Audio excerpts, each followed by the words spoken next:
سب سے پہلے یہ بتائیے کہ آج پرائم منسٹر نے آتے ہی باہر سے کرپٹو کے حوالے سے کیا اہم فیصلے کیے ہیں؟ جی سب سے پہلے تو انہوں نے یہ جو کل کا اجلاس ہوا تھا اس کی جو ہے وہ تفصیلات مانگی، کچھ تحفظات کا اظہار بھی کیا، خاص طور پہ جو ریگولیشن سے متعلق ایشوز تھے. اس کے بعد انہوں نے ہدایت کی کہ فوری طور کے اوپر اس کی ریگولیشن جو ہے وہ بنائی جائے. اس کے اوپر جو ہے 2 جون کو اہم اجلاس جو ہے وہ ہوگا، اس کی تیاری کر لی گئی ہے. اس میں یہ فیصلہ کیا گیا کہ ایک جو ہے ورچوئل ایسٹ ریگولیٹری اتھارٹی وہ بنائی جائے گی. اس کے بھی ٹی او آرز بنیں گے، اس کی ریگولیشن بھی بنے گی، جو اب ہنگامی طور کے اوپر یہ تمام کے تمام فریم ورک تیار کرے گی، ریگولیشن بنائے گی. اور پھر اس کے بعد جو 4-5 ادارے جس میں فائنینشیل مانیٹرنگ یونٹ شامل ہوگا، اسٹیٹ بینک شامل ہوگا، ایس سی سی پی شامل ہوگا، جو ہمارے بینکنگ کے لاز ہوں گے وہ شامل ہوں گے، اور منسٹری آف فائنانس سے مل کے جو ہے ریگولیشن بنائیں گے.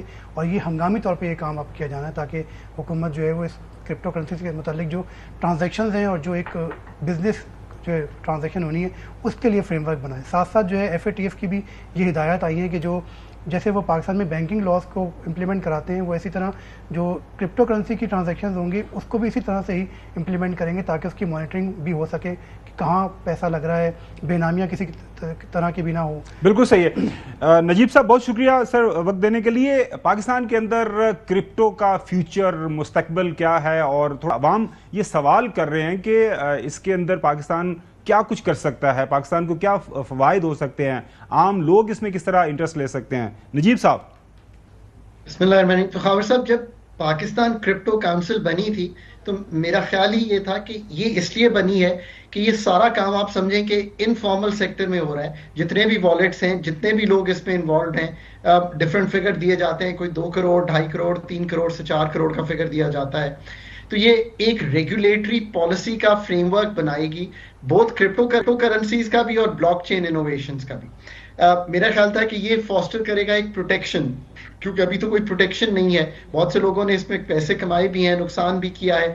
سو فارورڈ لکنگ کیا کرپٹو کا پاکستان میں جسے کہتے ہیں ایٹماسفیئر ہوگا، پھر فائنینشیل سٹیبلٹی کیسے آئے گی، اور پھر اس طرح سے اگر کرپٹو مائننگ ہونی ہے پاکستان میں، جس کا مطلب ہے یہ بڑے بڑے کمپیوٹر ہوتے ہیں، یہ ایک بلاک چین ٹیکنالوجی رن کرتے ہیں، ویب 3، یہ جس کا مطلب ہے یہ کنٹرول نہیں ہے، یہ ایک جگہ پہ نہیں ہے، یہ کوئی اسٹیٹ بینک میں نہیں پڑا ہوا ڈیٹا، یہ بلاکس میں ڈیٹا پڑا ہوا ہے. یہ سارے کا جو فریم ورک ہے یہ کرے گی، اور اس میں regulators, industry expert, government officials یہ سارے کوآرڈینیٹ کریں گے policy, legal, financial, technological aspects of crypto system.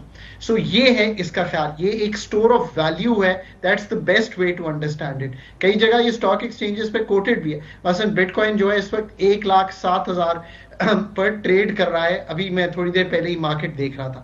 So I think کہ جو کل بھی کہا گیا، جو اتھارٹیز نے کہا، انہوں نے کہا کہ جی آج تک تو یہ بین ہے پاکستان میں، پر اگر یہ ہم نے کام کرنا ہے تو مطلب وہ کرنے کے لیے یہی فریم ورک ہے جو میں نے آپ کے سامنے رکھا ہے. اس کا اب آپ اتھارٹی بنا کر کرنا چاہتے ہیں، that's one way to do it. جب یہ سارا کام ہو جائے گا تو پھر ہمارے سامنے ایک فریم ورک آ جائے گا کہ لوگ اس میں کیسے انویسٹ کر سکتے ہیں، کیا پاکستان کس حد تک اس میں انوالو ہونا چاہتے ہیں. میرا ذاتی یہ خیال ہے کہ اس کی مائننگ میں پاکستان کو نہیں انوالو ہونا چاہیے، وہ پرائیویٹ سیکٹر کو کرنے دینی چاہیے. یعنی کمپیوٹر سسٹم سیٹ اپس ضرور ان کو کرنے دینے چاہیے، پر اس کو آگے انٹیگریٹ کرنا، اس سے ریمیٹنسز پاکستان بڑی کوئکلی آ سکتی ہیں. یہ ایک اس کا وہ ہے. پھر یہ گو کی جگہ لے سکتا ہے as a store of value Pakistanis کے لیے.